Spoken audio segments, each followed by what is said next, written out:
এখানে এখানে এখানে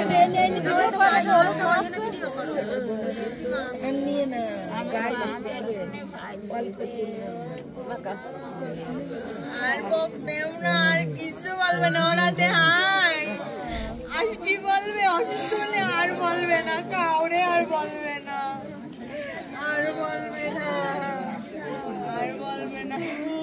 আচ্ছা আচ্ছা গ্রহণ করো তুমি। ভাই তুমি একটু দেছো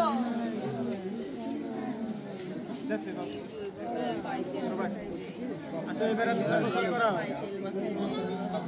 অমনো ইউবি আমি আজকে তেল মাখাই দাও, তুমি মাখাই দাও।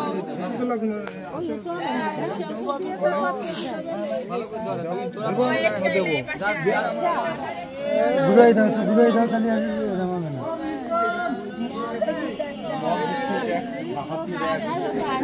রাম না এরকম কি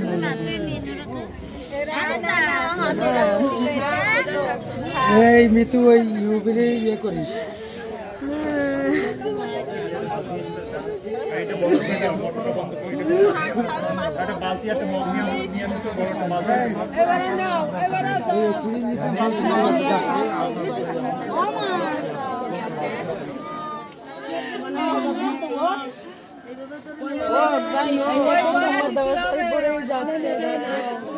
দেখো এই সময়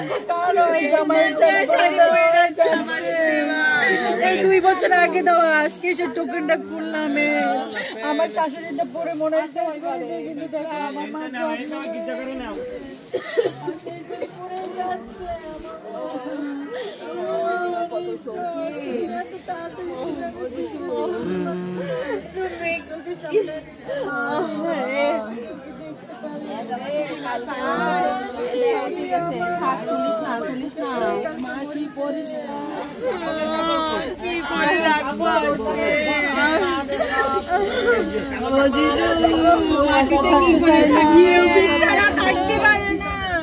আমার করছে তুই আসার সময় একটু ইউবেরে নিয়ে আসিস, ওরে নিয়ে আসিস, ওর মা মারবে না ওরে, ওর কাছে ফোন নিয়েছে, আজকে কি নিতে হয়, ওরে নিয়ে আসিস। ইউবে ছাড়া থাকতে পারে না।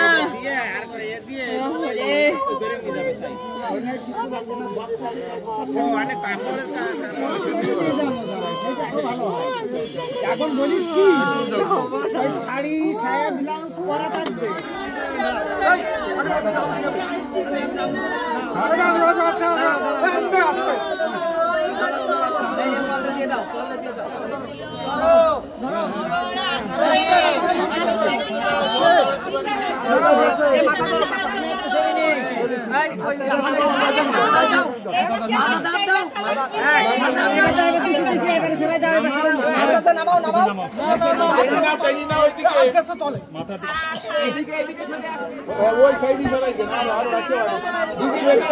কত জায়গা লাগে এইটুকু কি করে শাড়ি যেভাবে পরা সেইভাবে করে এদিকে আরেকটু সরা দেবো দাদা।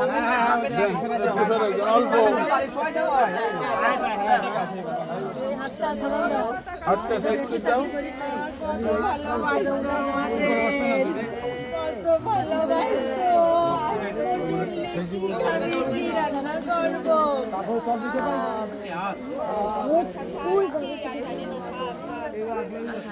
পরে পরে দাও। তাহলে এই ভিতরে নিতে গেলে তো 2 পাশে তো আমার মালা সবাই মালা পায়।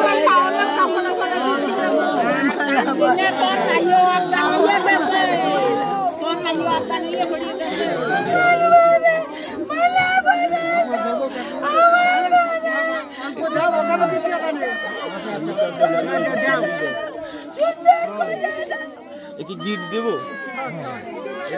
একটু পরে দাও, গিয়ে দেবো।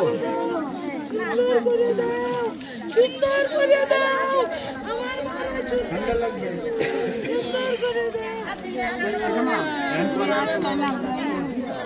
ওই ফুল ছিটাইয়ে দেখি না যায় সেভাবে দাও, একটু ফাঁকা রাখো। বড় মালা দাও মুখের ওখানে, এটাই ওটাই দিন দাও। কাটা আছে, তারে কাটা আছে। এই এখন না, এখন না। আমার ময়না পাখি রে, আমার ময়না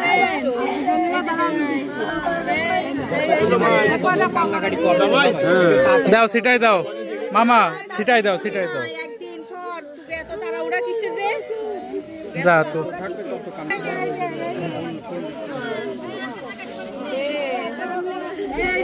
কত সুবাস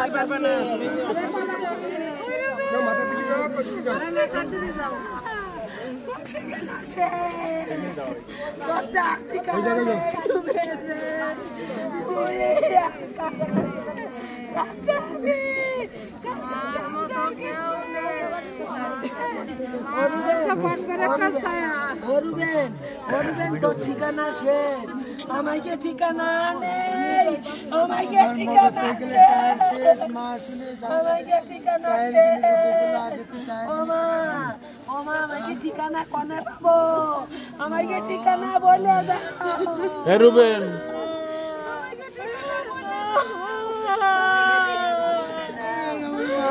আমার দিদিমা আজকে সুস্থ, আমার দিদিমার আর আজকে শ্বাসকষ্ট নেই রে, বালতি মাথা দিতে না। ওমা ফুল আছে না ওতে? সিরিয়া সিরিয়া দাও, ও বাইরে কি করবে? ও তাইলে থাক, কিছু থাক, কিছু থাক, আড্ডা লাগবে না। কত ফুল দিলে আর বডি দেখা যাবে না মোটে। এর পরেও দিয়ে দেওয়া যাবে না, সুন্দর কায়দা। হারাই গেছে, আমার মা হারাই গেছে, হারাই যায় না, সব ভালো জায়গায়, সব ভালো জায়গায়, হারাই যায় এখন সব যাচ্ছে ভালো জায়গায় গেছে আমার দিদিমার, আর পা ব্যথা নেই আমার দিদিমার। ওই কি দেখছো, ওই কি দেখছে, ওরে ওরে দেখবে কি বাবা মারুন আছে, তো বাবা না দেখছে না, ওই কি দেখছে হ্যাঁ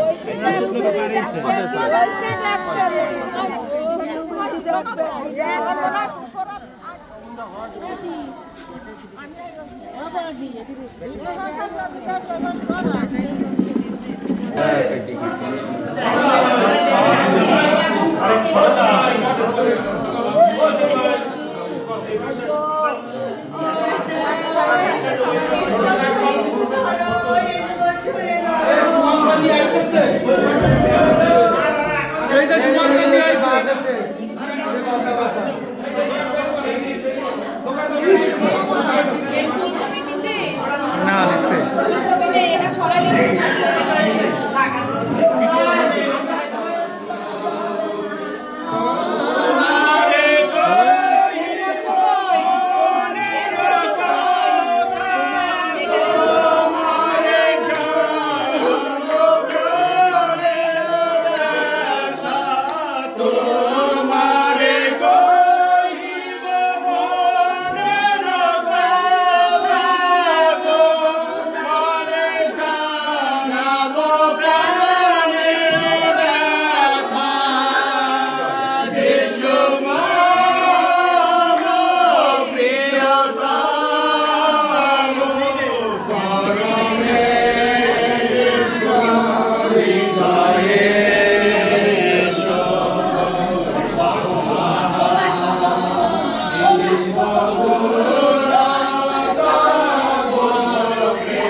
সবাই এক জায়গায় না, আজকে শুধু আমার দিদি মানে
আধা ঘন্টায় করো, আধা ঘন্টা পরে 2:30টার সময় করে দে।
একটু পরে দাও, পরে দেখ, সমস্যা নেই।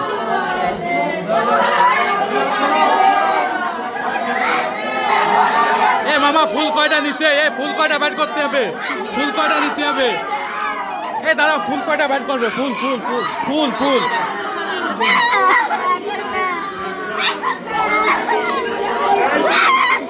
এই দাও দাও দাও দাও।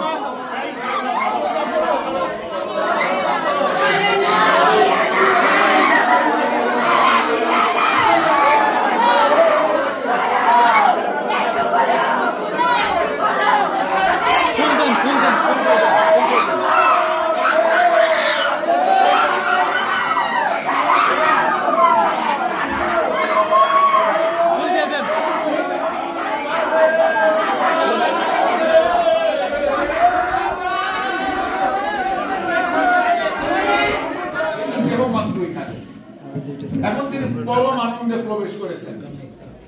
তাই আমাদেরকে এই আমরা যেহেতু স্বর্গরাজ্যের সিটিজেন, স্বর্গরাজ্যের প্রজা, তাই সেখানে এখন আনন্দ হচ্ছে, তাই আমরাও আনন্দ করব। শয়তান আমাদের ভয় দেয়, মৃত্যু দেয়, আমাদের ভয় দেয়, মৃত্যু দেয়, আমাদের ক্রন্দন দেয়, কষ্ট দেয়, অনেক কিছু দেয়। আমি একটু আগে বলেছিলাম তিনি এমন জায়গায় গিয়েছেন যেখানে হসপিটাল আর লাগবে না, কবরস্থান আর লাগবে না, ট্রিটমেন্ট আর লাগবে না, ক্ষুধা আর থাকবে না, পায়ের যন্ত্রণা আর থাকবে না, বুকে ধড়ফড়ানি আর থাকবে না, কষ্ট নেই, নেত্র জল নেই। যিশু কোলে নিয়ে এখন তাকে আশীর্বাদ করুন, শক্তি দিন এবং সাহস দিন। আমরা ঈশ্বরের পুত্র বা কন্যা, স্বর্গরাজ্যের দুঃখ নিয়েছে তারা কি ক্ষমা করবে, তাহলে আপনারা ক্ষমা করবে, উনিও ক্ষমা পাবেন আপনাদের কাছে। এবং আমি অনুরোধ করি আপনারা একটা 40 বছর এই পরিবারের সাথে আমি সংযুক্ত, আর আমার জন্ম দিয়েছে এক মাতা, কিন্তু তার চাইতে বেশি আমার জন্য করেছেন আমার এই মাতা। আমার সময় অসময়ে দুঃখে কষ্টে সবসময় আমার পাশে ছিলেন। আমিও এক সময় আমার শ্বশুর কোনো একটা কারণে যখন বাইরে জেলখানায় ছিলেন, তখনও আমি তাদের সাথে ছিলাম, এবং আমি জানি তার ব্যক্তি জীবনে একজন বিশ্বস্ত এবং বিশ্বস্ত একজন প্রভুর সন্তান তিনি। আমি তার ব্যক্তি জীবন জানি, কারণ আমি 40-41 বছর তার সাথে আছি। আমি বিশ্বাস করি এই সন্তান প্রভুর কাছে। আমি তার সম্পর্কে কিছুই বলতে চাই না। উনি আমি আমার জীবনের অনেক ঘাত প্রতিঘাত করছে, অনেক কষ্টের সময় সে আমাকে সমস্ত কিছু দিয়ে আমাকে সাহায্য করেছে। আমাকে আমার বাচ্চাদের খাওয়ার জন্য তাও সে দিয়েছে, যোগান দিয়েছে। কোথাও শিক্ষা দিয়েছে আমি জানি না, এখনো পর্যন্ত আমি যে লুমিগুলো করি সব তার, আমি নিজে কিনে কখনো করি না। তাই সে আমার মা সামনে আছে, উনিও আমার মা। আমি কোনো এখানে পার্থক্য দেখতে পারি না। আমি বেশি শুধু জন্ম দিয়েছেন, আর ইনি আমার কর্মে বেশি, মানে আমার জীবনের যে ঘাত প্রতিঘাতে তার ইনি বেশি করেছেন। আর তার ব্যক্তিগত জীবনে, খ্রিস্টীয় জীবনে তিনি একজন খুবই ভালো বিশ্বস্ত একজন সন্তান ছিলেন, খুবই বিশ্বস্ত। নৈতিক দিক দিয়ে হোক, যে কোনো দিক দিয়ে হোক, খুবই বিশ্বস্ত। একটু সমস্যা আমরা দেখেছি তার ছেলে বিয়ে দেওয়ার পরে দেবর সাথে, কিন্তু সেটা তার সংসারকে গঠন করার জন্য, তাকে শিক্ষা দেওয়ার জন্য। আমরাও অনেক সময় তার কাছে আমি বিশেষ করে আমি তার কাছে এখন প্রভুর কাছে এবং তার কাছে ক্ষমা চেয়ে নিতে চাই যে আমি অনেকবার তাকে এই কারণেই কেন আপনি এগুলো করবেন, আমরা ছেলে বিয়ে নাই, আমি তার কাছে তাদের কাছে সে এখানে থাকবেন না যদি সমস্যা। সে এখান থেকে কোথাও যায়নি, একদিনের জন্য গেল যে রান্নার কাছে আবার করে এই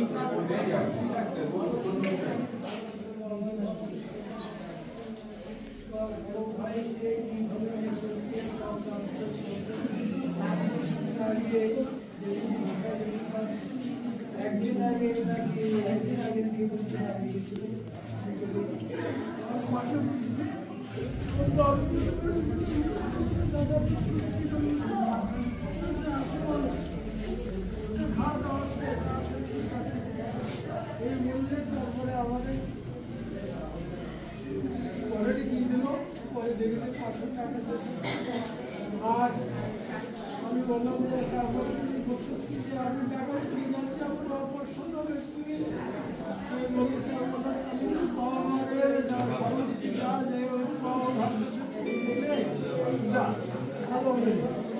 তুমি বলে বাবার কাছে গেল, যে ওখানে বাবারে মারে বলে আমাদের সে সবাই দিয়ে আমার মধ্যে দাদা একটু আশীর্বাদ কম, এই মধ্যে শেষ আশীর্বাদ হয়ে গেছে। ঈশ্বর হিসেবে খুব ভালো রাখুন, একটু সাশ্রয় দিয়ে কষ্ট করেছে। ছেলে মেয়ে করে কি আমাদের বাড়িতে না খেয়েও রয়েছে, আমাদের তাতে অভাব, না খেয়েও রয়েছে, রয়ে পাড়িয়ে এসে ছেলে কত কষ্ট মানুষের, তা সে উপরে সে একজন যাদের দেখেছি আপনাদের যার ভালো হয়েছে চলে গেছে, এই কামনা করেছে ঈশ্বর তাকে আশ্রয় দিই, কত আশ্রয় দিই। আমরা শুনেছি আসলে সুখ সন্তপ্ত পরিবারের সান্ত্বনা দেওয়ার ভাষা আমার নাই। প্রভুর বাক্য দিয়ে একটা কথা বলতে চাই যে লোক তিনি বলেছেন, আমি মাতৃগর্ভ থেকে উলঙ্গ আসিয়াছি, উলঙ্গ ফিরে যাব। জিরোমিওতে বলেছেন যে তোমরা মৃত ব্যক্তির জন্য রোদন করিও না, কান্নাকাটি করিও না, সে তার জন্মদেশ আর দেখিবে না। আমরা তার কাছে যাব, কিন্তু সে আর ফিরে আসবে না। সেই জন্য যে আমরা প্রত্যেকেই মাতৃগর্ভ থেকে উলঙ্গ এসেছি, আবার উলঙ্গ ফিরে যাব, এটা ঠিক। এবং এটাও ঠিক যে আমরা আমাদের এই জগতে আর তার সাথে দেখা হবে না, কিন্তু পরজগতে আবার আমরা দেখব, আবার আমাদের সম্মুখী দেখা হবে। সেই জন্য আমরা আনন্দ করতে চাই প্রভুতে, প্রভু তাকে তুলে নিয়েছেন এবং আমরাও একদিন তার কাছে যাব এবং আমাদের একদিন আবার দেখা হবে। এই প্রত্যাশায় আমি সকলকে উৎসাহিত করতে চাই, আসুন আর কান্নাকাটি না করি, প্রভুর কাছে রাখি যেন প্রভু আশীর্বাদ করেন। আসলে উনি শ্রদ্ধেয় শাশুড়ি ছিলেন আমার, কিন্তু আমার মা মারা যাওয়ার পরে উনি বেশি আমাকে খোঁজখবর রাখতেন। যখন তারা যে কথা বলছিল যে বিয়ের পর থেকে আমার মনে হয় লুঙ্গি গামছা আমাকে কিনতে হয় না, উনি প্রায় প্রত্যেক সপ্তাহে 2-3 দিন পর পরই আমাকে খোঁজ খবর দিতেন আমার মা মারা যাওয়ার পরে। এবং 2 দিন আগে ওনার সাথে আমার কথা হয়েছে, আগে আমি বলছিলাম যে কি হয়েছে আপনার, এত কি সমস্যা, আমার জন্য প্রার্থনা করুন, আমার জন্য প্রার্থনা করে যেন আমি প্রভুর কাছে যাইতে পারি। এই কথাটা আমরা বিশ্বাস করি উনি প্রভুর কাছে আসবে। গত রাত্রে আমরা যেটা দেখেছি যে খুবই ভয়ঙ্কর একটা অবস্থা ছিল, কয়েক মিনিটের মধ্যে আমরা একটা আলোচনায় বসছিলাম, আমাদের ফ্যামিলি যারা তার 4 মেয়ে, আমরা একসাথে বসছিলাম আলোচনা করার জন্য তার ট্রিটমেন্টের খবর কী অবস্থা আমরা জানার জন্য। আর সেটাই জানতে জানতে সে আলোচনা করতে করতে তার মধ্যে ভিডিও অন করা ছিল সবাই, তার মধ্যে আমি দেখলাম যে কীভাবে কাছে তিনি চলে গেলেন, তিনি যন্ত্রণা ভোগ করেন এই জগতে, করে থাকেননি সেখানে, শ্বশুরের মতো তিনিও সুস্থ থাকতে থাকতে তিনি প্রভুর কাছে গিয়েছেন। এটাই ধন্যবাদ দিই, আনন্দের সংবাদ। এটাই আমি বলছেন যে আমাদের বিশ্বাস করে সে মরিলেও জীবিত, এটাই হলো তার, এটাই ওনাদের তো বিয়ের পরে ওনারা এই পরিবারের সাথে যুক্ত। আমার বিয়ের আগের থেকে আমি আরো 10 বছর আগের থেকে যুক্ত। আমার শ্বশুর যখন আমাদের চার্চে কাজ করতেন ওনার অধীনে আমিও ছিলাম, তাই যখন অবশ্য আমার সাথে ছিল এবং আরো কিছু সিনিয়র লোক। সুতরাং ওই মালতিয়া, ওই চুপনগর মাসের পর মাস, দিনের পর দিন আমি থাকছি। বিয়ের আগেও আমাদের এত তত্ত্বাবধান, ভালোবাসতেন এবং অনেক জাঁকজমক, অনেক আনন্দ, দুষ্টামিও করতাম আমার শ্বশুরের সাথে। এবং তখন বিয়েও হয় নাই। আমার মা, আমার নিজের মা আছে, তার বয়স প্রায় 100, মনে হয় 100 বেশি। আজকে আসতে চেয়েছিল, হঠাৎ করে দুর্বল লাগছে। গত সপ্তাহে আসছিল আমার শাশুড়িকে দেখতে, আমার মা মোটা 1 সপ্তাহ আগে। মা বলতো তুই আমাদের বাড়ি থাকিস না, তোর শাশুড়ির ওখানে যেই থাকিস। হ্যাঁ, আমি এটুকু বলি যে আমি এই পরিবারের সবচেয়ে স্পেশাল। ওনার সন্তানের মানে চাইতেও মনে হয় বেশি আমাকে ভালোবাসতেন, কিন্তু আমাকে স্পেশাল ভাবে সবকিছুতে, কাপড়, বিছানা চাদর, বালিশ, খাওয়া, মাছ, তরকারি, কি বাজার হচ্ছে, কার কি করা হচ্ছে, সবকিছু তত্ত্বাবধান করতেন। আমি অবশ্য রুবেনের বউকে শুধু বকা দিই, যদিও আমাদের একটা সংগঠন ছিল, এই সংগঠনে সব পালকরা, সিনিয়র যারা পাস্টর, আমাদের লিডার যারা, পুরাতন রেভারেন্ড স্বপন বোসের সময় থেকে সবাই জানতেন যে ওই মামি, তারা মামি বলে ডাকতেন, অনেকে দিদি বলতেন, তার রান্না ভালো। আর সত্যিকারে তার রান্না খুবই চমৎকার, এবং তার ভালোবাসা, তার আদর, তার রান্না অপূর্ব। আমি ওই রুবেনের বউকে বলি তোমার আর কিছু শেখা লাগবে না, তুমি শুধু রান্নাটা শিখে নিবা মার কাছ থেকে। এই আমি সবসময় যতবার আসি প্রায় প্রতিবারই বলি। এইবারও ঢাকায় গেছে, আমি বাজার কি করেছি জানেন? আমি জট ডুমুর কিনে এনেছি, থানকুনির পাতা, সরিষার ফুল, ওই মাঠের মধ্যে গিয়ে এইসবগুলো কিনে এনেছি। আর ওই জাতীয় জিনিস, ডয়া কলা, পাকাটা গ্রামে পাওয়া যায় না। আবার ছোট কই মাছ, ছোট মাছটা আছে এইগুলো, কারণ মা ভালো রান্না করে। আমি আমার স্ত্রীকে অনেক সময় বলি যে কেন তুমি এই রান্না করতে, তেলের পরে কি দিবা, মার কাছে ফোন করো, তারপর দাও।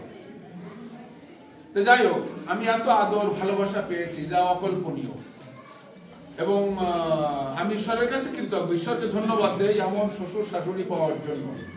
এবং 2000 সালে যখন আমার শ্বশুর মারা গেলেন, তখন আমাদের একজন বিশ্বস্ত, আমার জীবনের প্রথম বন্ধু, বিদেশি আমেরিকান তিনি ছিলেন, এবং তিনি একটা দায়িত্ব আমার কাঁধে বা আমাদের উপরে নিয়েছিলেন, দিয়েওছিলেন। এবং সেই থেকে এই পরিবার দেখেন অনেকের বলতে গেলে ভিটি বাড়িও নেই, কোনো কোনো সময় বড় লোক ছিল, কোনো সময় আবার ছিল না, কিন্তু কখনো ঈশ্বর না খাইয়ে রাখে নাই। মামা বলছেন ছোটবেলার কথা অনেক, কিন্তু প্রভুর সাথে পরিচিত হওয়ার পরে কখনো না খেয়ে থাকে না, কখনো কেউ ময়লা কাপড় পরে নাই, কখনো কেউ অনাহারে থাকে নাই, কখনো কেউ যন্ত্রণায় কোনো জায়গায় ব্যথা পায় নাই, সেই রকম কখনো কেউ অসম্মানিত অবস্থায় তার নেই, তার একটি জামাই, কিন্তু প্রত্যেকে প্রতিষ্ঠিত, কম বেশি প্রতিষ্ঠিত মিন্স প্রভুকে জানে, এটা প্রথম কথা, এটা গর্বের বিষয়। আমি একটু আগে বলেছি, ইয়োব বলেছেন, দাউদ বলেছেন যে আমাদের পরিবার জলপাই গাছের ন্যায় চারিদিকে বৃদ্ধি পাবে, তার সন্তানেরা, তার মেয়েরা, তার নাতি নাতনি সব জলপাই গাছের মতো। এটা বড় আশীর্বাদ, এটা সাইন যে ঈশ্বর আশীর্বাদ করে। তা আমি এই পরিবারের জামাই হিসাবে আমি অত্যন্ত গর্বিত এবং ঈশ্বরের কাছে গৌরবটা প্রশংসা করি যে এত আদর, ভালোবাসা, যত্ন আমি পেয়েছি। এবং আমি ঈশ্বরকে ধন্যবাদ দেই যারা জোন এবং রয়েছে সকলকে, এবং পরিবারের এক্সটেন্ডেড ফ্যামিলি যারা সকলকে, এবং জামাই রয়েছে, মামা রয়েছে, প্রত্যেককে আমি ধন্যবাদ জানাই, তাদের আদর, ভালোবাসা, সহায় এবং আমাদের মধ্যে তাদের দায়িত্ববোধ। ধন্যবাদ সকলকে। ধন্যবাদ দিই। আমি মানে ঢাকায় দিয়ে গেছিলাম গত মঙ্গলবার, থাকতে পারি নাই, চলে আসছো শনিবারে। আমার নিষেধ করছিল না, তুমি যাই না থাকো, রবিবার থাকো, সোমবার তুমি আমার সাথে, সোমবারে যাবে না, কিন্তু আমি বুঝতে পারি না যে রবিবারে সে মারা যাবে। তারপরে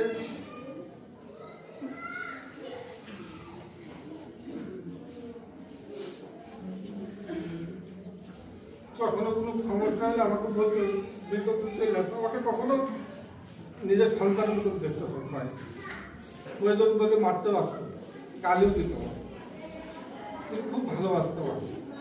আমি ভুল করে আসলে বলার মতো এত সুন্দর যে মৃত্যু দেখছি আমার বৌদি, দেখছি আমার এই বল সরকার, আমার দাদা ভাইরা, আর এই একটা দেখলাম। তবে এই মরার কয়েকদিন আগে আমার মেজে বৌমা তো আমেরিকা থাকলে জায়গা থেকে আসে বাসায় বাড়িতে এসে তারপর আমাদের বলতেছে কি চলো মামাকে যান, আমাকে লাইনে বলছি তো যান, তাহলে চলো যাই। যাবানি আমি আবার ইজি বাইক চালাই, কালকের গাড়ি চালাতে, যে সময় আমরা আমাদের গাড়ি নিয়ে আমার গাড়ি করে আসছি, যে ছোট ছেলেটা বলতেছে কি বাড়িতে বলছে কি আমরা তো সবাই যাচ্ছে, কি মাথায় খেলেছে, আমার বড় মাসে একসাথে ঘুরে আসবো। এর ভিতরে আমাকে বাড়ি এলাম, তখন দেখে মনে হয় যে বডি কোথায় তাই আনাদিন একটু গাড়ি মুড়ি করে, মনে হয় গাড়ি মুড়ি করে নিয়ে একসাথে গেছি। একসাথে যাইয়ে এক গাড়িতে ওই নামের জায়গায় ঘুরতেছি, আমাদের শুধু বারবার করতে ভাবো একটা কাজ করছি, প্রতিজ্ঞার একটু কম, তোর কথা শুনবে না প্রতিজ্ঞা, আমি ঢাকায় যাবো, কারণ আমি ঢাকায় গিয়ে দিদি আসবো না, আমি এনে সবাই মৃত্যু করি, আমি বাঁচবো না, তো আমি ঢাকায় গিয়ে আমি এই জায়গায় নেবো। আর আমি গেলি ওই যে রুবেনের মেয়েটা আছে, ও তো ঠাম্মি করে কাপড় করে কিনা দেখবে, ওর মা মারে, ওর মা গালাগালি যে এন করে, আমি যদি কিছু ঘটে যাই তো আমার সাথে গড়বড় করে।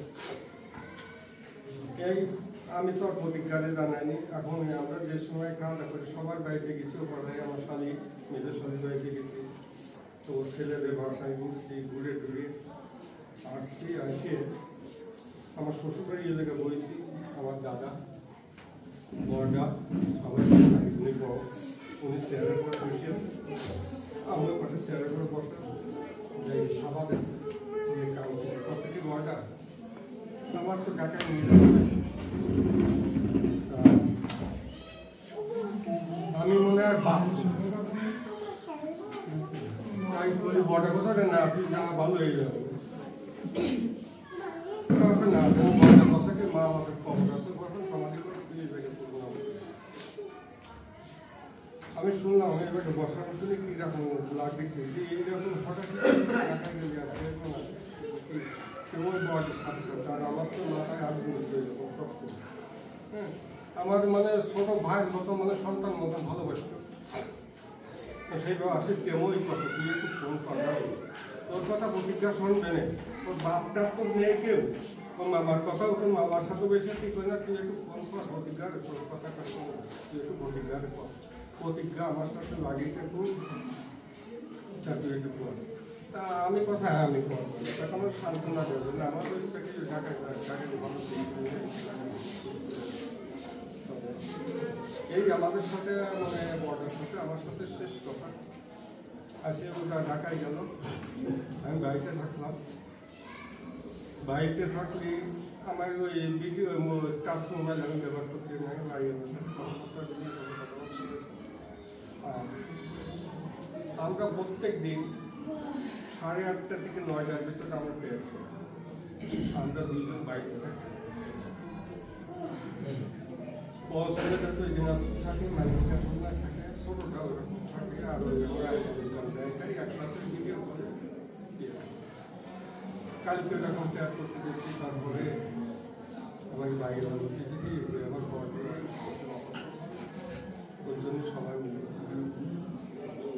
সবাই করছে করে করে শুনছে গাছ পাওয়া শুয়ে পড়ছি লোকের কাছে মাসিমা কি বট না আমি শুধু ল্যাপ জায়গা হয়ে গেলাম কি ব্যাপার সেইটা তাহলে আগে ওখানে রুবেন একা এটি মেয়ে গেছিল ওনার মধ্যে কেউ নেই এখন বলতে এক বউ কি করবে আর ওর কোনো বোনও নেই ভাইও নেই ওর আত্মসুজন ওই জায়গায় ওর ভিতরে কেউ নেই তো ওটা তো আগে দেখতে হবে আমি আপনাদের কাছে ফোন দিলাম দিলে কি এখন গাড়ি লাগবে গাড়ি ওই রাত্রে আসতে কি গেল আমি যদি বাড়িতে গাড়ি নিয়ে চলে আসি বাড়ি বসবো ফাঁকা একদম সব নিয়ে যাবে এখন শিমুল বাড়ি আছে ও তো ওই রাত্রে মোটরসাইকেল ড্রাইভিং করে আসতে পারবো এখন আল্লাহর সাথে যোগাযোগ করে ওই পাড়ায় ঘুরে ঘুরে ওই রাত্রে খারাপ ঠিক করা আঙুলে যাবো আঙুলকে নিয়ে ঘুমিয়ে যাবে ওই ব্যাঙ্গালোর কিছু করবে না তাই কোথায় চলে আসতে হবে এই ছিল আর বডি আমার বাবা বোন আমার একটা বড় বোন আছে আমাকে একটা কথা আমার ঠাকুমা পাইছে থাকতে আমার পাশে রাত্রিরে আসে তো কে কি যা রাইছি না একটা আইসি এই কথাটা বলতো তারপরে থেকে মা বাবা চলে গেছে তারপরে তার এই কথাটা কেউ বলে না বলে এই বডি ফোনটার আগে তো গৌর কোন জায়গায় গাড়ি চালাচ্ছে ও কিরকম আছে সুস্থ আছে এখানে আসলে আমাকে না খায় গায়ে হাত দেবে মাথায় হাত দেবে দিয়ে আদর করবে মানে কি পাবো আমার মায়ের পরে ছিল সেই আদরটা তো চলে গেছে তবে কেমোপিকার সাথে ধন্যবাদ দিই যে এরকম সুন্দর সুযোগ নিয়ে অনেকেই চাকরি করে কারণ সে যে কি ভাগ্য করেছে এবার ঈশ্বরের কোলেই সে চলে গেছে সঙ্গে তাহলে এইরকম কায়দায় সে যেতে পারে ধন্যবাদ আমরা ধন্যবাদ তারাকে আমি আমার ভগবান সব পবিত্র শুদ্ধ পবিত্র কল্যাণময়ী কৃপাকর করুণাকর এতগুলো শব্দ ওনার নামের সাথে জানেন তো আমি শুধু একটা শব্দের কথা বলবো তুমি পবিত্র স্নেহময়ী প্রেরণাদায়ী এবং কল্যাণময়ী ছিলেন আমার পরিবারে যখন ভাইদের মধ্যে অতিরিক্ত দ্বন্দ্ব শুরু হলো উনি নিজের থেকে স্বেচ্ছায় অনেকবার আমাদের সাথে অনুনয় বাক্য বিনিময় করছে যে তোরা এসে এই ঝামেলাটা মিটে যাবে তো এইরকম কথা বলার আর আমাদের কেউ থাকলো না আর আমাদের পরিবারের সাথে এই যে যোগাযোগ 4 বোন 4 জায়গায় বিয়ে হয়েছে আমরা শান্তিতে ছিলাম যে আমাদের ওখানে কিছু বলেছি অন্তত আমার মামিটা ছিল মামিটাকে আমাদের চলে যাবে এবং কথাবার্তা বলতে যোগাযোগ করবে রূপের কথাবার্তা বলবে সেটাও আমরা হারাবো তো আমাদের আর কি বলা সবাইকে যে মতো যাচ্ছি কেউ আগে যাবে কেউ পরে যাবে শুধু তার জন্য আমরা প্রার্থনা করতে পারি তার জন্য আমরা হয়তো বা 2 ফোঁটা চোখে জল ফেলতে পারি এছাড়া আমাদের আর কি দেওয়ার আছে তো আমাকে এই সুযোগ দেওয়ার জন্য সবাইকে ধন্যবাদ দিই এবং আমি ধন্যবাদ। বলবো আমি ভাষা বুঝতে পারছি, কিন্তু আমি এই আমার পরিবারের সদস্য বয়স্ক মানুষ, তাই একটু ধন্যবাদ দিই। তার আত্মসংস্কৃতি তার তো কয়েকটা সন্তান রেখেছে, তার কিছু ঈশ্বরের কৃপায় তাদেরকে সুখের দিকে তারা যেন শান্তি থাকে, তারা যেন ভালো থাকে। আমি বিশেষ কিছু বলতে চাইনি। ধন্যবাদ। আমার যখন আমি আসতাম তখন আমার বলতো আমার ভাত খাইতাম, আমার বউরি বলতো আমার একটু ভাত খেয়ে ওরা আমরা আসলে আমাকে খেয়ে এই যাচ্ছিল বা কিছু নিয়ে যাচ্ছিল। সে যে আমার মাকে সে যে আমার এত ভালোবাসতো, তার মায়ের আমার এত ভালোবাসা না, কিন্তু সে আমার অত্যন্ত ভালোবাসত। তো সে ভালোবাসার প্রতিদান আমি আর কি দিতে চাই, আমি বলি যে সব তাকে শান্তিতে করে।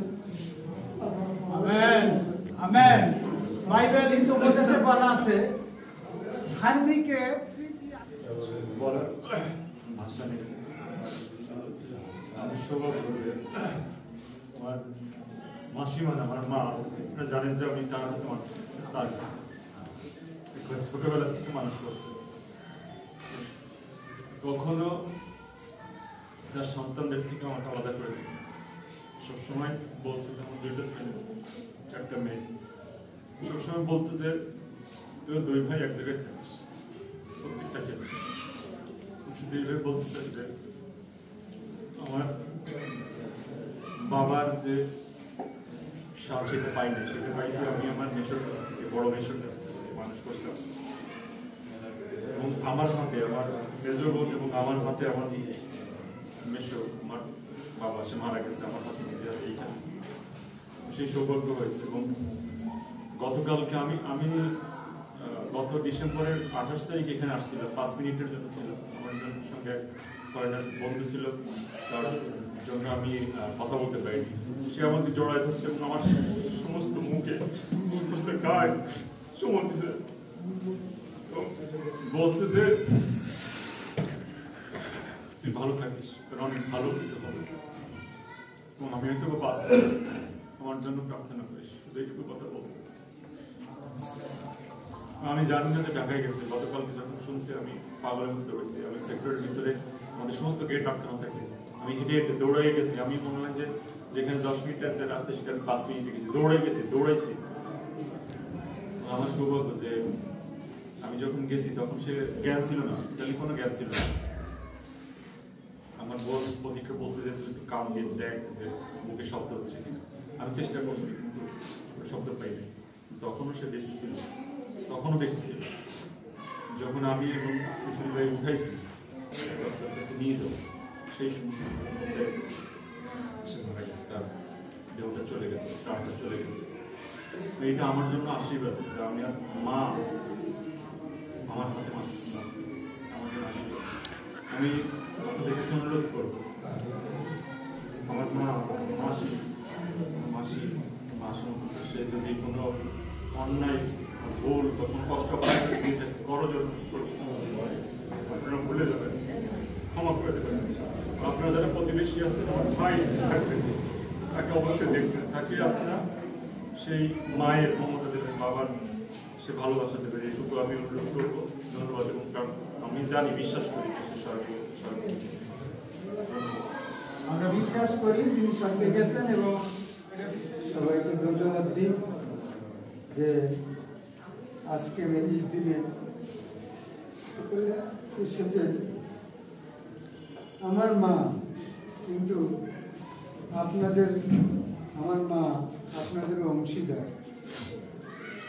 কারো হয়তো বা মামি, কারো হয়তো বা বৌদি, কারো হয়তো বা ভাগ্নি, কারো হয়তো বা মা, কারো হয়তো বা বোন, কারো কাকিমা, সবই আপনারা জানেন, সবার সাথে মিশে চলেছে।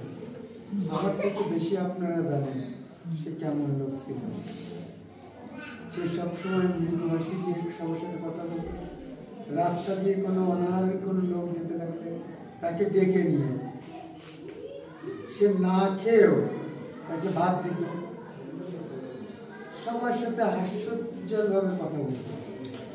আমি আমার জীবন দশায় আমি দেখিনি আমার মা কারোর সাথে মিথ্যা ভাবে ফালতু কিংবা কোনো ধরনের চালাকি করছে। আমার মা, আমি করতে আমার মেয়েকে খুব ভালোবাসি, ইউবিকে। ইউবির সাথে সে ঘুমাতো সবসময় রাত্রিবেলা। তো মারা যাওয়ার 2-3 দিন আগেও আমি যখন হসপিটাল থেকে 1 সপ্তাহ রেখে আমি নিয়ে আসলাম, মার একটা সমস্যা ছিল, সে নাক ডাক ঘুমানোর পর। তো সে একটা খাট নামায় নিয়ে আসছে যাতে আমি তার সাথে ঘুমাই।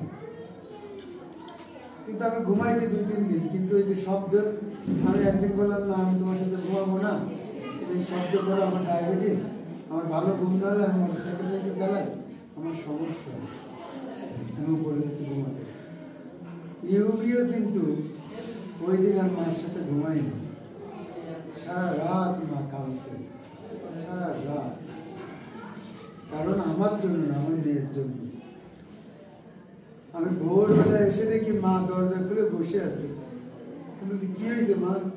বলে আমার ঘুম হয়নি, সারা রাত কাঁদছে। এই ইউবি আমার পাশে নেই। বললে আমার জড়াই ধরে আমার নিশ্চয়ই থাকে। এবং শুধু এটা এইরকম না, প্রত্যেকটা দিন আমার জামা কাপড় থেকে নিচ্ছে। আমার 4টার সময় ঘুম ভাঙে, 4টার সময় ঘুম ভাঙার পর আমি প্রার্থনা করি, করে ব্রাশ করে আমি বের হই।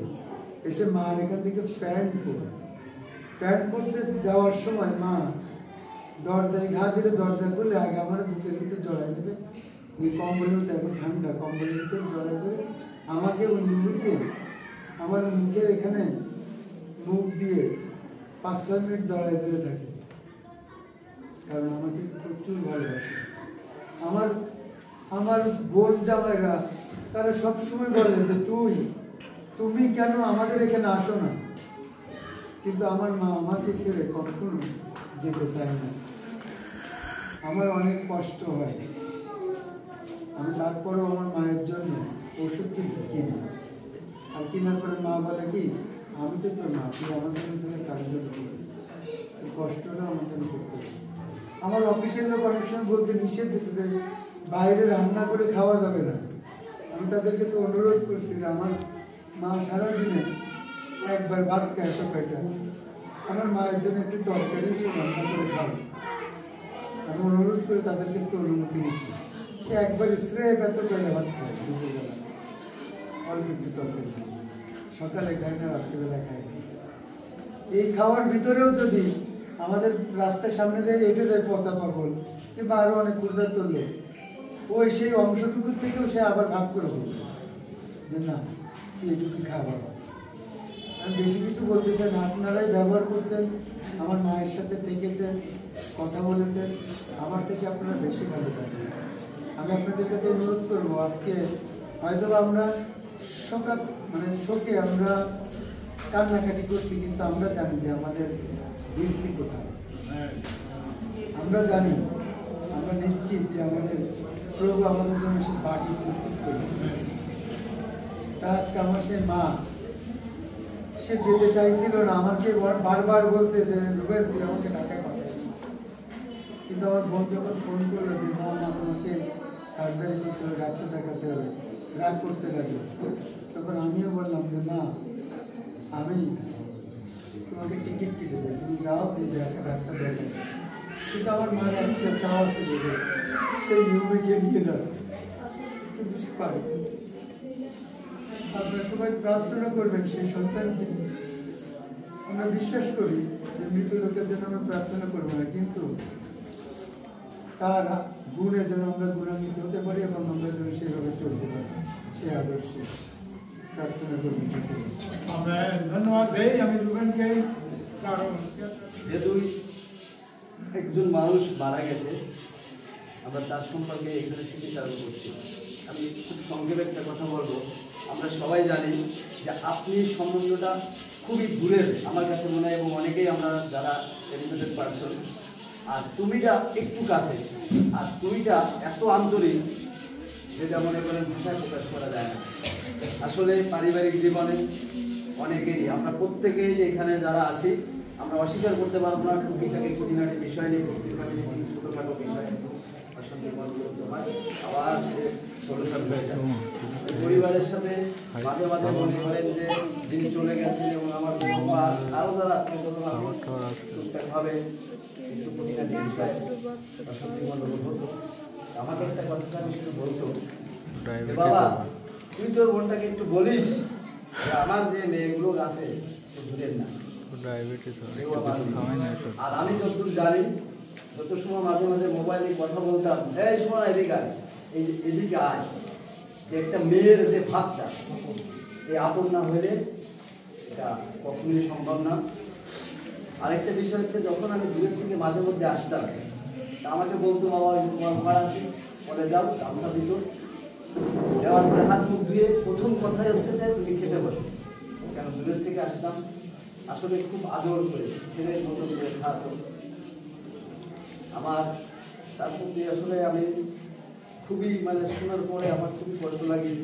কিন্তু একটা বিষয় প্রতীক্ষা দিয়ে কথা বলার পরে আমার মনে এতটা আনন্দ আর এতটা গর্ব বোধ হচ্ছে, যদি আমি কথাটা এখানে না বলি অপূর্ণতা থেকে যাবে।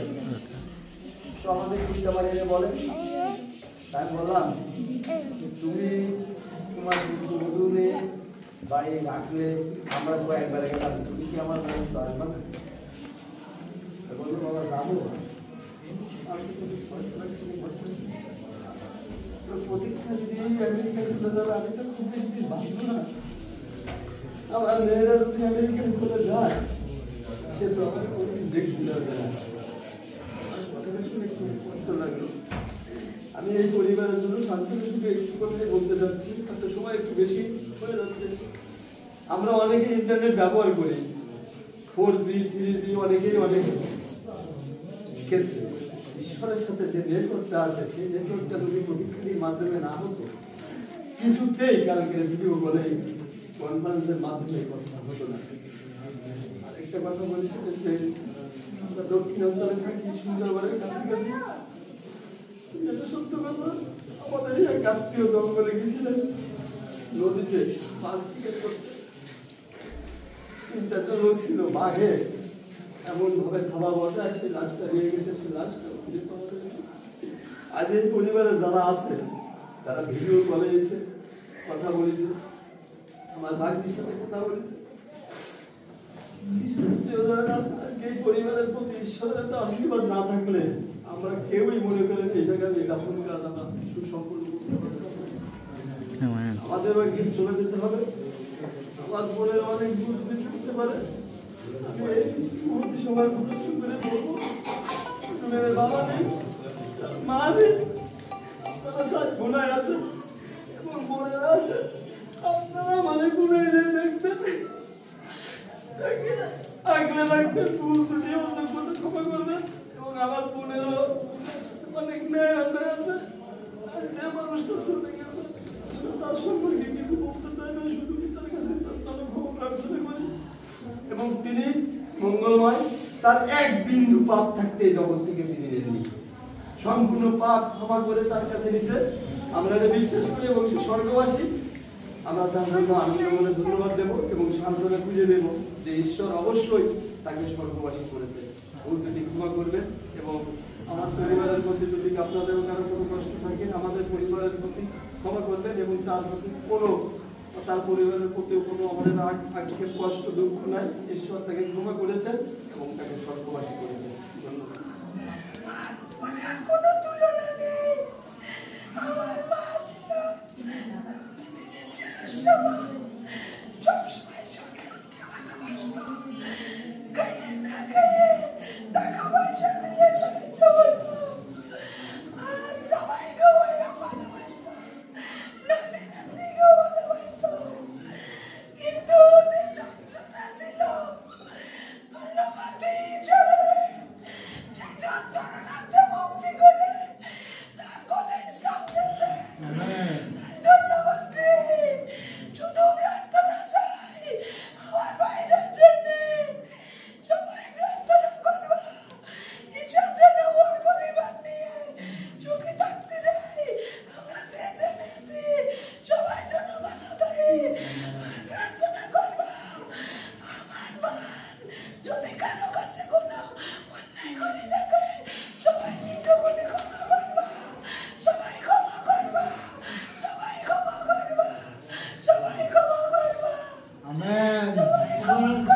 আমেন। কেমন আমি জানি না যে কালকে যখন এভাবে দেখলাম মা কিভাবে পাখির মতো উড়ে চলে গেল, অনেক ঘুরে ঘুরে নিতেছিল মা, আমরা শুনেছি। একটা বিষয় আমরা মার কাছে শিখি যে তিনি বছরকে বছর দেন, খাদ্যকে খাদ্য দেন, এইভাবে ঈশ্বরের সেই আদেশ তিনি মেনেছিলেন এবং তিনি একজন বিশ্বাসী ছিলেন সবার উপরে। এটা আমার আনন্দের বিষয় যে তিনি বিশ্বাসী ছিলেন এবং তিনি ঈশ্বরের কাছে গেছেন।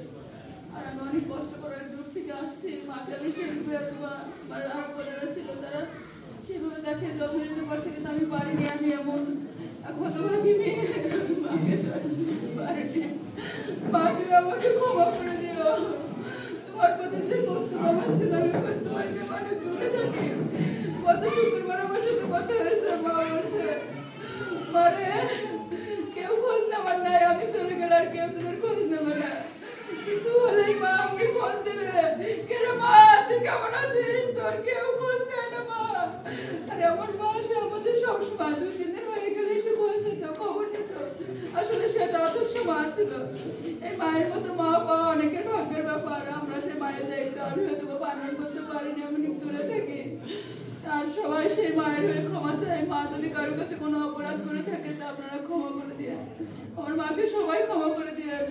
আর পরিশেষে আমাদের আবার অনেক ছোট ভাই, ওই ভাইকে সে জীবন দিয়ে ভালোবাসত। সবাই আমার ভাইকে একটু খেয়াল করবেন, সবাই তার দেখে রাখবেন। আমি আপনাদের কাছে সবার হয়ে মায়ের কাছে, মায়ের হয়ে সবার কাছে ক্ষমা চাই।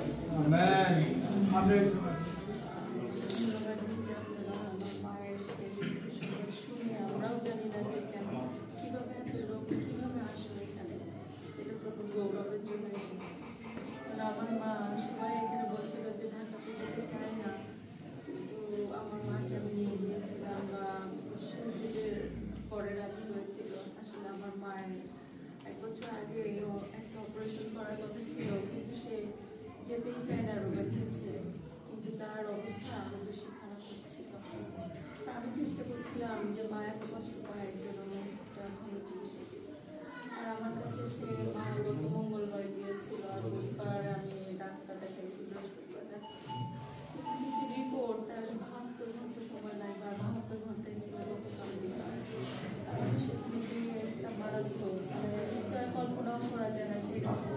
আর প্রভুর কি ইচ্ছা আমার মাঝে ভাতি হিসাবে আমি কখনোই ভাবতে পারিনি। কারণ আমি রাত 7টার সময় আমি হসপিটাল থেকে এসে আমার মার জন্য রান্না করেছি, আমার মার জন্য গল্প করেছি, আমার সেজবাসী বা আরেকজনকে নিয়ে গেছি যেন মার ভালো লাগে। বা আমার হাজবেন্ড এদিকে চলে আসছে, মাকে একা দেখে গেল করা অনেক কঠিন, কারণ মা আসলে চলাফেরা করতে পারছে। আর আমি 10টার সময় আমি ভিডিও করলাম, আমার সব ভাই বোনদেরকে যোগ করলাম, করে বললাম এরকম সমস্যা, তোমরা কি বলো। আর এই কথা বলতে বলতে ওর ভিতরে আমার মা দেখি যে একটু অবস্থা খারাপ হচ্ছে, কেন সে ব্রিদিং মানে শ্বাস নিতে পারছে না। আর আমরা সাথে সাথে দেখেন এইরকম হয় না, হয় কিনা আমি জানি না, আমি ভিডিও করলে আমি আমার মার জন্য প্রার্থনা শুরু করলাম মার পিছনে যে। আর আমি সবাইকে অনুরোধ করলাম, আমার বোনদেরকে, তার স্বামীদেরকে, তোমরাও প্রার্থনা করো আমার মার জন্য। আর আমার মার জন্য ওই সময় আমরা সবাই মিলে প্রার্থনা করলাম। আর 5 মিনিটের ভিতরে সেটা ভালো হয়ে গেল। তার যে অস্থিরতা ছিল, তার যে নিঃশ্বাস নিতে সমস্যা ছিল, সব কিছু ঠিক হয়ে গেল। আমি যখন ঠিক হয়ে গেছে আমি আবারও এসে তাদেরকে বললাম, দেখো এরকমই হচ্ছে, কিন্তু ডক্টর বলছে যে তাকে এমআরআই করতেই হবে, কেননা আমার মার আসলে ক্যান্সার হয়েছিল। আমরা জানতাম না, আমরা কালে জেনেছি, কিন্তু সে ক্যান্সার যে কি পর্যায়ে আছে আমরা সেটা জানতাম না। আর আজকে 11:40 তার এমআরআই করার সে একটা ডেট ছিল, আর তার জন্য আমরা তাকে প্রিপারেশন নিচ্ছিলাম। আর সে যখন যাবে না, আমি তখন তাকে বলছিলাম, মা তোমার অপারেশন করবো তো একটু তোমাকে মানে যেতে হবে এবং একটা পরীক্ষা করতে হবে। সে বলছে সত্যি আমার কি রক্ত লাগবে, আমার রক্ত খেয়ে দেবে। আমি বললাম আমার খ্রিস্টপাড়ের এ পজিটিভ আছে, সেই তোমাকে রক্ত দেবে। মানে সে খুশি ছিল। এই আমি ওদের সাথে বলতে বলতে আবার আমার ছেলে আমাকে ডাক দিয়ে, মা দিদা তোমাকে ডাকে। আর আমি ওদের সাথে কথা বলতে বলতে এসে দেখি শুধু আমাকে বলছে, মা আমি তোকে অনেক কষ্ট দিছি, কেননা আমার যা কিছু হয় আমি তোকেই বলি, আর তুই সবসময় আমার সাথে করিস। আমি তোর সংসারে অনেক কষ্ট দিছি, আমি তোকে অনেক যন্ত্রণা দিছি, মানে আমার জন্য তুই সংসার করতে পাচ্ছিস না ভালো করে স্বামীর সাথে এইভাবে, কারণ আমি মাকে চেষ্টা করছি একটা ভালো ট্রিটমেন্ট দেওয়ার জন্য। আর আমি সেটা যখন করার চেষ্টা করেছি, মা বুঝেছে যে আসলে আমার বাড়িতেই থাকা যায় না, যা আমার বাঙালি কালচারে, আর মা সেটা মেনে নিতেই পারছিল না। আমি বললাম মা এগুলি বললো না, কোনো কিছু করো না। আর সে শুধু 2 বার আমার বড় বোনের না, 2 বার আমার ভাইয়ের না, আর শুধু আমাকে বলছে তুই আমার পিছনে থাক, মানে তোর বুকে মানে আসে আমাকে জড়াই ধরে, তার 2 হাতে মাঝখানে নিয়ে আমার মাসি ছিল, আমার চুল টেনে নিয়ে শুধু বলছে তুই আমার কাছে আয়, তুই আমার কাছে আয়। প্রভুর কি আশীর্বাদ না! এত দূরে থাকা সত্ত্বেও প্রভু সেই সুযোগ করে দিয়েছে। কেন আমি তাকে 10টার সময় সবাইকে ভিডিও কনফারেন্সে ডাকবো কল করার জন্য, এবং প্রত্যেক সন্তান, তার প্রত্যেকটা সন্তান আসলে উপভোগ করতে পেরেছে বা মৃত্যু করতে পেরেছে। প্রভুর কাছে কিভাবে গেছে, মৃত্যু যে এত ভয়ঙ্কর সত্য সেটা আমার মাকে না দেখলে আমি বিশ্বাস করতে পারতাম না। এর আগে আমার বাবা মারা গেছে আমার বিয়ের পরের দিন, আবার এই মা আমার চিকিৎসার জন্য আমার কাছে মারা গেছে। এর মতো অবাকা মনে হয় দুনিয়াটা একটা হতে পারে না, কিন্তু তারপরও মেয়ে সন্তানের জন্য, কেন আমার মার কাছে আমরা শিখেছি মানুষকে কিভাবে সাহায্য করতে হয়, মানুষকে কিভাবে আদর করতে হয়, মানুষকে কিভাবে সাহায্য করতে হয়, আমরা তার কাছে শিখছি মানুষকে কিভাবে ভালোবাসতে হয়। আমরা যতগুলি ভাই বোন আছে আপনারাও জানেন যে আমাদের সেই স্বভাবটা রয়েছে, যা আমাদের বাবার জীবনে ছিল, যা আমার মার জীবনে ছিল। আমরা তাদের জীবনের জন্য ধন্যবাদ দিই যে ঈশ্বর তাদের মতো 2জনকে আমাদের জীবনে তার মা বাবা হিসাবে দিয়েছেন। আর এই দাসের জন্য আমরা ধন্যবাদ দিই। এই দাসে যে কি পরিমাণ ভালোবাসতো তা কল্পনা করা যাবে না।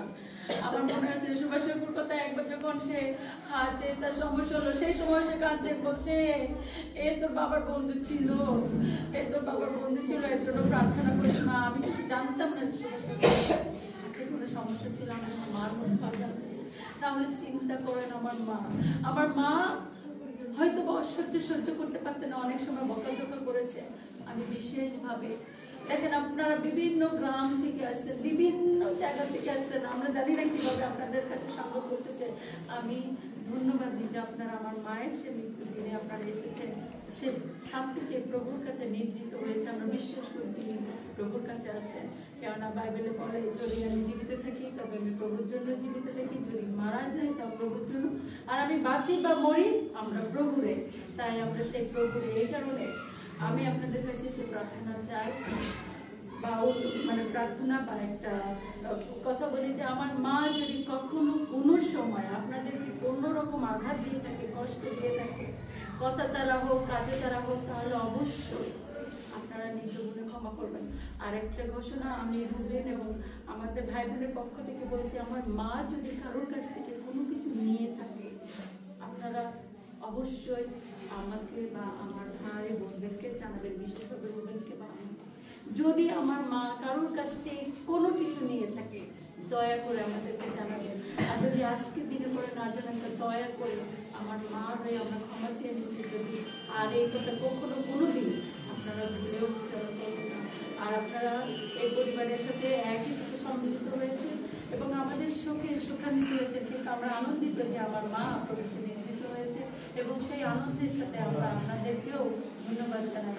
যারা আসুন সবাই নিজ গুণে আমাদেরকে ক্ষমা করবেন এবং আপনাদের প্রার্থনায় আমাদের পরিবারকে স্মরণ রাখবেন। তাদের 4-5টি সন্তান রয়েছে, তাদের ছেলে জামাইরা রয়েছে, তাদের আত্মীয় স্বজন ছেলে মেয়েরা রয়েছে, যেখানে যে অবস্থায় আছেন সেখানে আমাদের প্রার্থনা স্মরণ রাখবেন। ধন্যবাদ সবাইকে। ধন্যবাদ দেই আমরা, ধন্যবাদ দেয় আমরা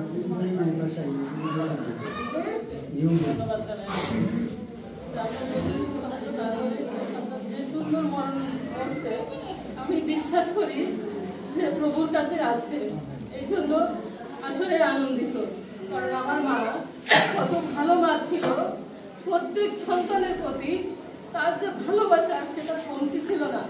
প্রত্যেক সন্তানকে তিনি আলাদা আলাদা ভাবে তিনি মারতেন, আলাদা আলাদা ভাবে কার কি প্রয়োজন সে প্রয়োজনীয় ভাবে তিনি মিটাইতেন। শুধু সন্তান না, এখানে তার জামাইরা অনেকেই বলে গেছেন আমার স্বামী, জানি না এখানে আমার মনের কষ্ট এটাই যে আমার স্বামী, আমরা কেশবপুর থেকে এখানে আসার পরে পাশাপাশি ছিলাম, সেখান থেকে এখন যেখানে গেছি অনেকটা কাছাকাছি, বিপদে আপদে সবসময় মনে করেন আমাকে আমার কল করে ডাক দেয়। এবং তার আমার স্বামীর সঙ্গে যত আবদার, আমার স্বামী যেটা বললো যে অনেক সময় মারেও গালাগালি করে, আবার বুকে টেনে নেয়। জামাই সেটা জামাইয়ের মতো সে ব্যবহার করে না, করতো না। এখানে তো নাতি নাতনিরা আছে, প্রত্যেকের জন্য কিন্তু তিনি চিন্তা করেন, প্রত্যেকের জন্য, এবং যার জন্য যেটা চিন্তা করা প্রয়োজন সেই অনুযায়ী তিনি করেন। সবচেয়ে বেশি ভালো লাগে আমার মার, কারণ তিনি নিজে, এখানে সবাই বলে গিয়েছেন তিনি নিজে না খেয়ে মানুষকে খাওয়াইছেন। এখানে এক পাগল আছে, কি পাগল, পচা পাগল, যখন ওইখানেও বাসা ভাড়া নিছে, সম্ভবত একটা ভালো রান্না হয়েছে, তারপরে আমার মা পাগল হয়ে গেছে, যাহারে ওর অনাহারে রয়েছে, ওকে খুঁজে ওকে দেয়। সে পাগলটাও মার লাশ নিয়ে আসার পরে সে পাগলটাও আসছিল এবং ঘুরতেছে, সে দেখতেছে। তা আমার মার এই যে বিষয়গুলো ছিল, সকলের সঙ্গে হাসি খুশি ভাবে কথা বলতো এবং সকলকে কিছু না কিছু দিত, মানে অভুক্ত রাখার চেষ্টা করতো না, সকলকে সে ভুক্ত কিছু করতো, তার যেটুকু সামর্থ্য আছে সেইটুকু দিয়ে। তাই আসলেই আমাদের এখানে বলার কিছু নেই। আমার ভাইটা রয়েছে, আমার মার যে আশা শেষ পর্যন্ত ছিল সেই আশাটা ফুলফিল দেখে যেতে পারিনি। তাই আপনাদের কাছেও এখানে সবাই বয়োজ্যেষ্ঠ আসেন, বিভিন্ন জায়গা থেকে সকলে আসছেন, আমার সে ভাইয়ের জন্য সকলে প্রার্থনা করবেন যেন আমার মা সেই ইচ্ছা যেন ফুলফিল করতে পারে, সেই জন্য তার জন্য বিশেষভাবে প্রার্থনা করবেন। আমার সেই মায়ের আশা তার আদর্শে যেন আমরা চলতে পারি, তার আদর্শকে সামনে রেখে আমরা মানুষকে তার মতো এইভাবে ভালোবাসতে পারি। সকলকে ধন্যবাদ আবারও। ধন্যবাদ সকলকে। আজকে প্রভু দয়া করেছেন, অনুগ্রহ করেছেন। আমি আসলে সমস্ত গুণের কথা শুনছিলাম এবং আমি ব্যক্তিগতভাবে যখন উপলব্ধি করেছি যে হিতোপদেশে মনে গুণবতী স্ত্রীর কথা লেখা আছে এবং প্রত্যেকটি গুণবতী স্ত্রীর ওখানে অধ্যায়ে যতগুলো গুণের কথা বলা হয়েছে, আমার দিদিমার একটা গুণ সেখানে এড়ায়নি। আমার দিদিমাকে আমি আমার মানে বয়সের পর থেকে দেখছি সবসময় ভোরে উঠে সে আগে ঘরের কাজ করবে, সবার জন্য খাবার প্রস্তুত করবে, কি খাবে। গুণবতী স্ত্রীদের ওখানে লেখা আছে যে প্রত্যুষে ওঠে, সবার জন্য খাবার প্রস্তুত করে, সবাইকে কে কি করবে না করবে ব্যবস্থা করে। আমার দিদিমার কাছে আমি যখন ভার্সিটিতে পড়ি, আমি প্রত্যেক সপ্তাহে বাড়ি যেতাম, আমি এখানে নামতাম, যাওয়ার সময় যেতাম, আমি আসতে চাইতাম না মাঝে মাঝে এই কারণে যে সে ভোর 3:30 4টা বাজে, তার কাছে কোনো ব্যাপারই না।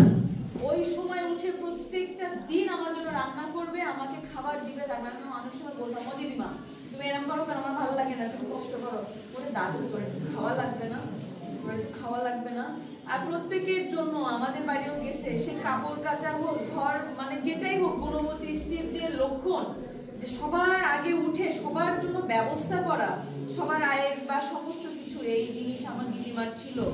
আর গতকালকে একটি কথা আমি একটু বলতে চাই যে আমার আন্টি প্রথম কালকে সন্ধ্যাবেলায় আমাকে বলে যে এরকম রিপোর্টটা, তো তারপরে আমি সন্ধ্যাবেলায় 9টার দিকে, সন্ধ্যা না 9টার দিকে আমি ফোন দিয়ে আমি খাচ্ছিলাম, আমার দিদিমার সাথে কথা বললাম। এই কয়দিন তার এত শ্বাসকষ্ট, সে কথাই বলতে পারে না, কিন্তু তার মধ্যে জিজ্ঞাসা করতে কি খাইছিস, কি খাচ্ছিস।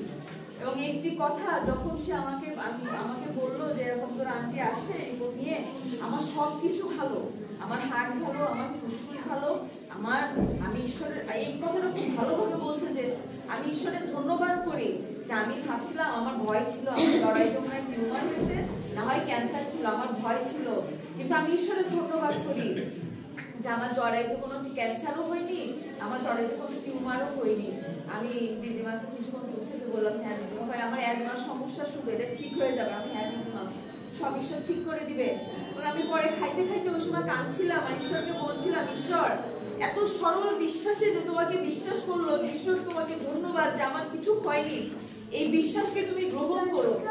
আর আমি যখন এখানে বসে বসে ভাবছিলাম যে সত্যি আমার দিদিমার এই বিশ্বাস ঈশ্বর গ্রহণ করছে, তা না হইলে দিদিমার বেঁচে থাকতে যদি সেই ক্যান্সারের কেমো দিতে হতো বা বিভিন্ন বিষয় দিদিমা জানতো, জেনে যেত যে তার ক্যান্সার হয়েছে, কিন্তু তার যে বিশ্বাস যে আমি ঈশ্বরকে ধন্যবাদ দিই যে আমার ক্যান্সার হয়নি, আমার টিউমার হয়নি, আমার কিচ্ছু হয়নি, আমি যিশুকে ধন্যবাদ দিই যে আমার দিদিমা এই খবর পাওয়ার আগে সে প্রভুতে আনন্দের সহিত গেছে, এই কষ্ট নিয়ে তাকে ঈশ্বরের কাছে যাইতে হয়নি যে ঈশ্বর আমার কেন ক্যান্সার দিছো তুমি, এই অভিযোগ নিয়ে আমার দিদিমা ঈশ্বরের কাছে যায়নি। এবং আমি এখানে আমার সেই বিষয়ে আমি সান্ত্বনা পাচ্ছিলাম যে আমি খেতে বসে বসে আমি প্রার্থনা করছিলাম, ঈশ্বর এই সরল বিশ্বাসকে তুমি দেখবে না, ঈশ্বর তুমি এই সরল বিশ্বাস গ্রহণ করো।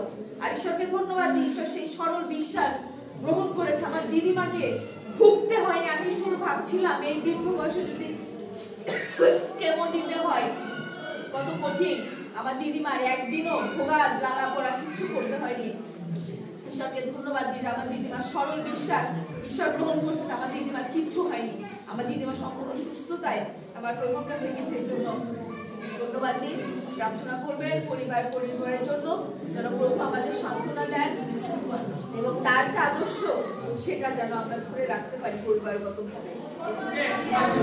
আনন্দ করতেছে আমরা বিশ্বাস করি এই সন্তানের পৃথিবীতে আপনার অনেক অনেক সন্তান তার জামাতা আছে, আর তার কন্যা আছে, আর তার পুত্র আছে, তার নাতি পুতি আছে এবং তার প্রতিবেশী ভাই বোন আছে।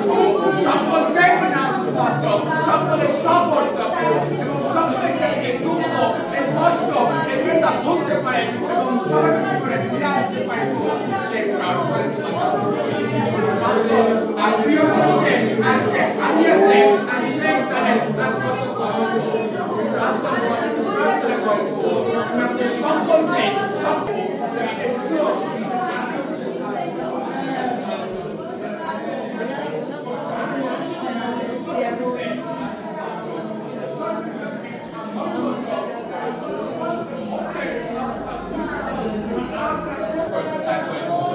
অবিরত ধন্যবাদ কৃতজ্ঞতা প্রকাশ স্বীকার করতে পারে সেই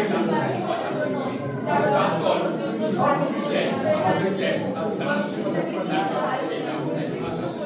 সঙ্গে থাকো সঙ্গে চলো এই প্রার্থনা বলবে সমাধানের সাই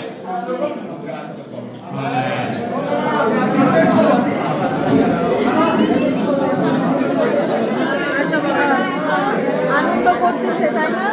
এখন দিদিমা বাড়ি যাবে, এখন দিদিমা বাড়ি যাবে, এখন কোনো কান্নাকাটি নাই, এখন কোনো কান্নাকাটি নাই।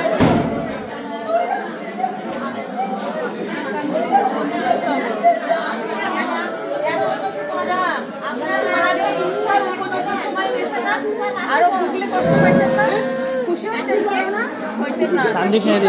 সময় এখন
এইখানে লাইন দেয় সেই জায়গায় এই জায়গায়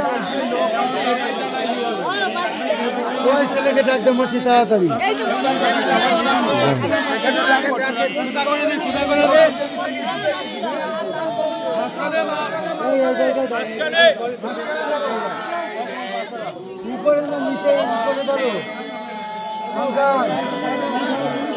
এই ছেলেরা কই আসো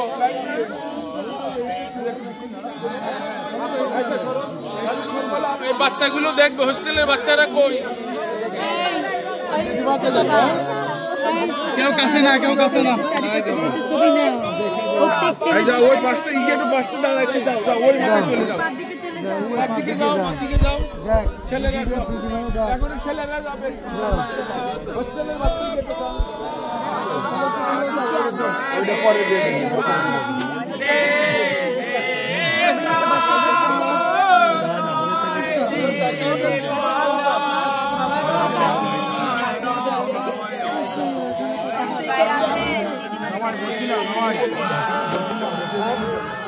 আবার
একটু ছিঁড়ে দেন একটু।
কোথায় যাবি?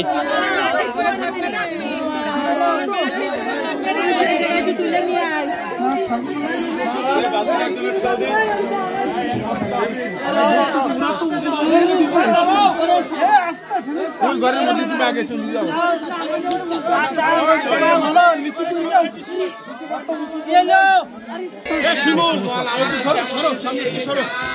এই পাশে ধরো।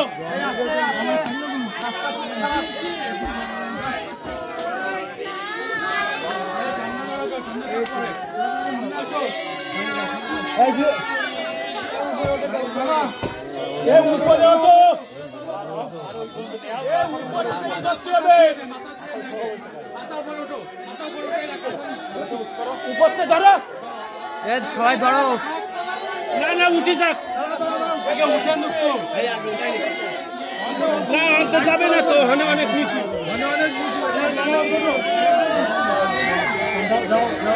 এই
আবার এখন খুলবেন ওর রুমে আইলো ওর রুমে বইলো ওরা দেখতে পাচ্ছে না তো আমার মা দেখো কিন্তু তোমরা কালিয়া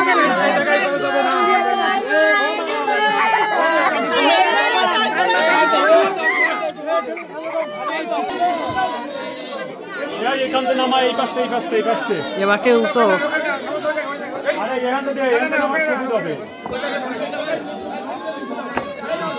ঘাট দিলে ঠিক আছে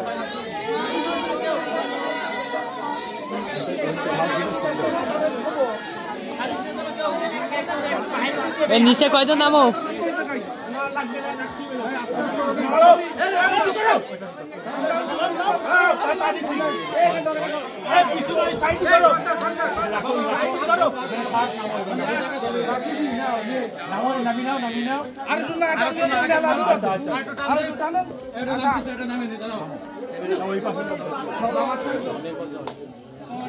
আপনি ধরে নাই বলে ছাড়ি দিবেন এই জামাই এই পাশে এসো ওই পাশে লোকলা ধরে নাই বলে ছাড়ি দাও জামাই ঠিক শব্দ পড়ে তুই বাইরের লোক ডাকলে ওই দড়ি করে আসছে রে আরে এনে লোক আছে না দাঁড়াও দাঁড়াও মাথায় গেছি এই সমান মাথায় গেছি মাথায় দিকে এইদিকে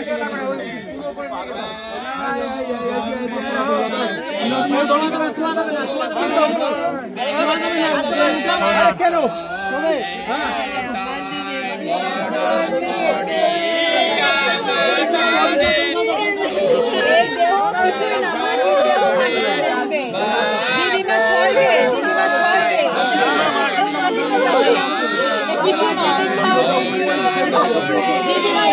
কেমনি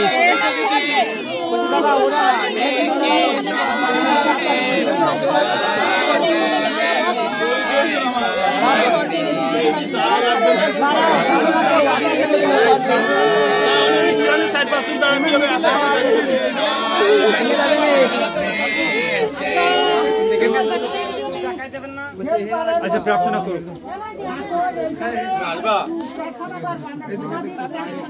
এই যে আঙ্কেল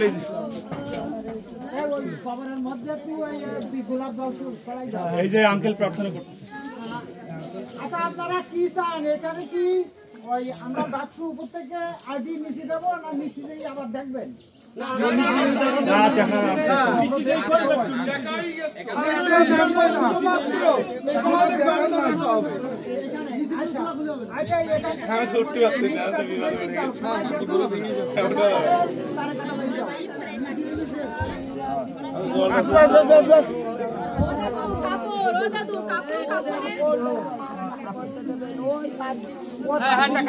আচ্ছা দিবানি ভিতরে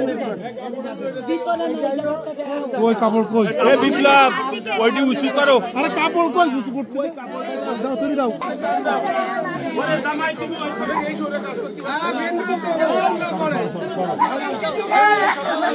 এই ফারাদিন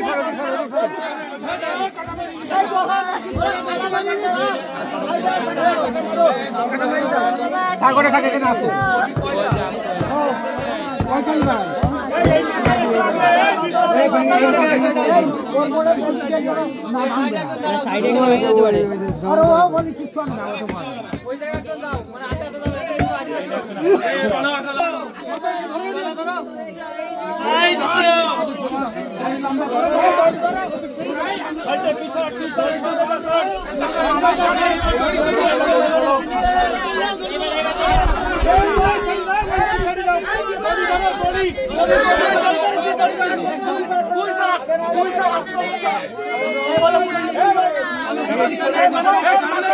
সামনে ওই মাথা উঁচু করতে হবে সামনে আগাই নাও আর একটু দাও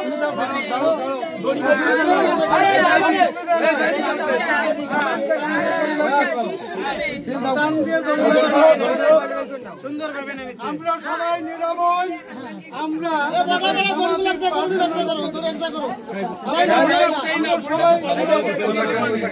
আচ্ছা আমরা এবার শুনে যাই সবাইকে আমরা ধন্যবাদ জানাই।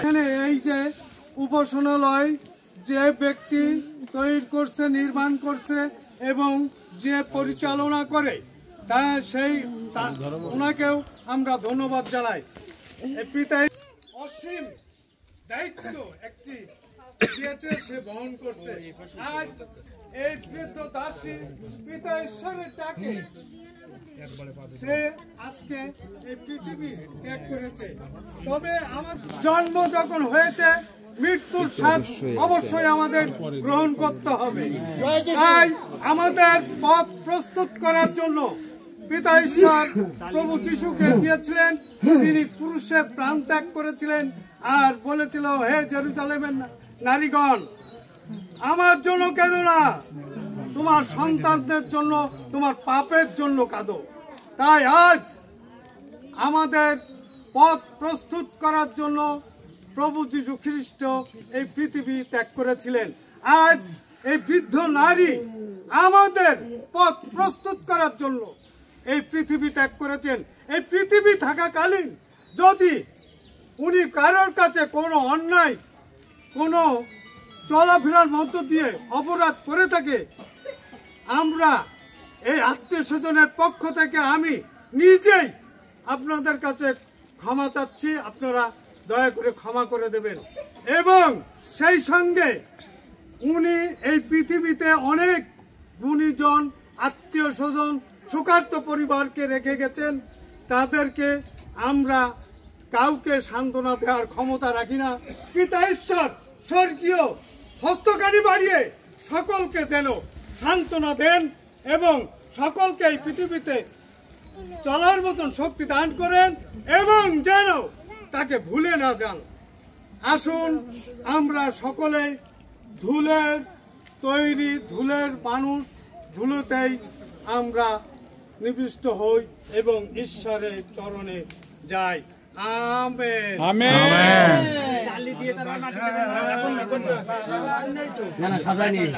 এই যে এই দুই আঙ্গুল ফাঁকা দাও, এই দিবস মামা, এই এক আঙ্গুল ফাঁকা দাও। না না, ফাঁকা দেওয়া লাগবে না, বেশি না।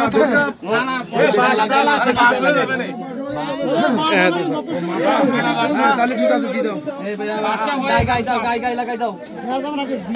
চালির পরে দেবে না, মাটির পরে না দিয়ে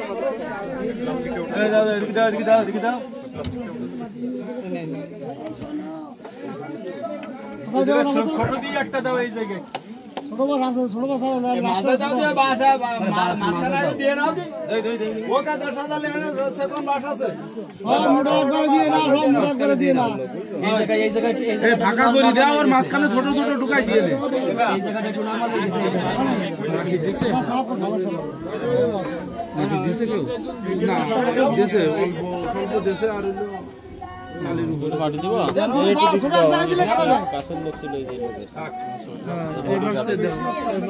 দাও চালে দাও দাও দাও মামা,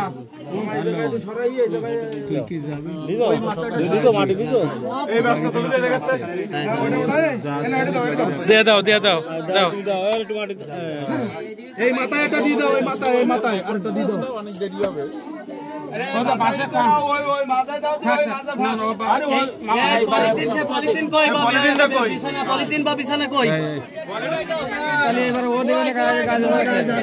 ও দিল দিয়ে পয়সা দেওয়া থাকে কোনোদিনও ভিতরে ঢুকে যান মাটি সব। ওই কুরল কেন তুমি, কুরল কেন, ওই কুরল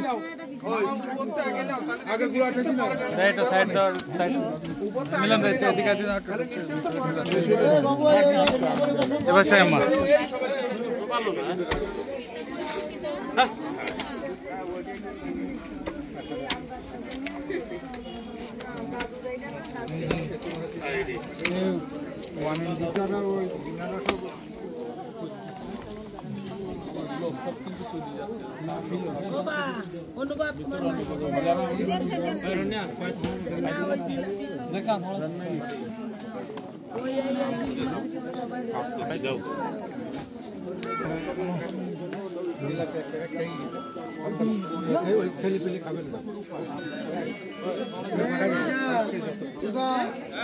তুই খাইছে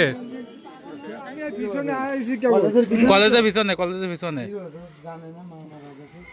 পরে কলাম দাদা দিয়ে চলে আসছে সব ছাড়াই দে সাইড দাও দে দিলে ওকে নাকের মধ্যে চলে যায় দিলে আপনারা তৃপ্তি করেন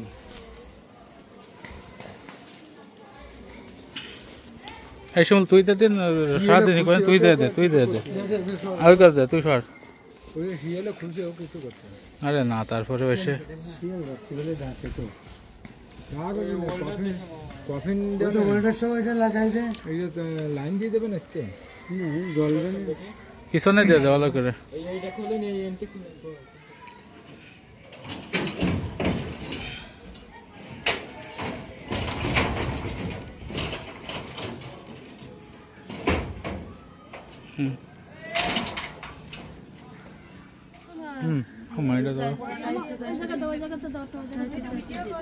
অমালের কাছে দে ও দিয়ে একটা ছোট মোমবাতি দাও আন্টি অনেক আছে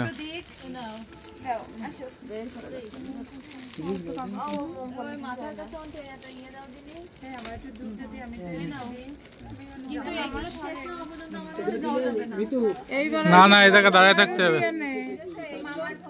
এই ও পাশে দাও কিছু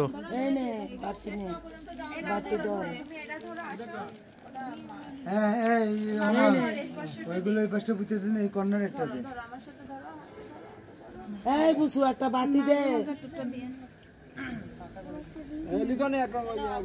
এই নে ও আমাল ওমা দিছি এই বাড়া দে মা ওই কুরুশি পরে দে দিন এই দে মাথার কাছে একটা দাও ও যে মানিছে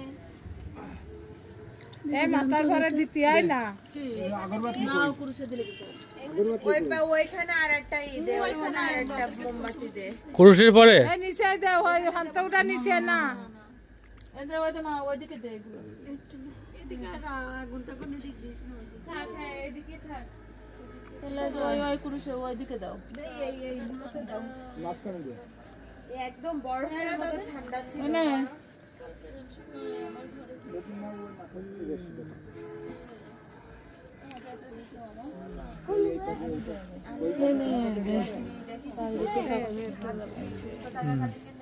মাংস ছিল না সব জায়গায় মাংস ভরাট হয়ে সুন্দর পরিষ্কার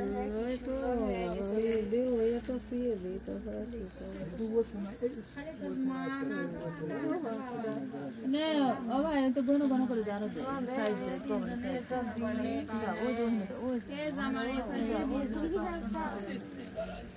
ঘন ঘন করে দাও ওই না আরো দে ভাই তোর ওই না দিয়ে দেখ বসে আছে আর আমার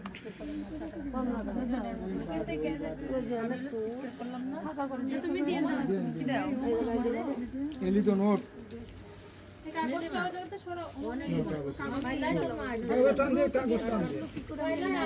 মাসিও তাই বলতেছে এত দ্রুত মুখে ফেনা আমি রাখবো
বুঝবো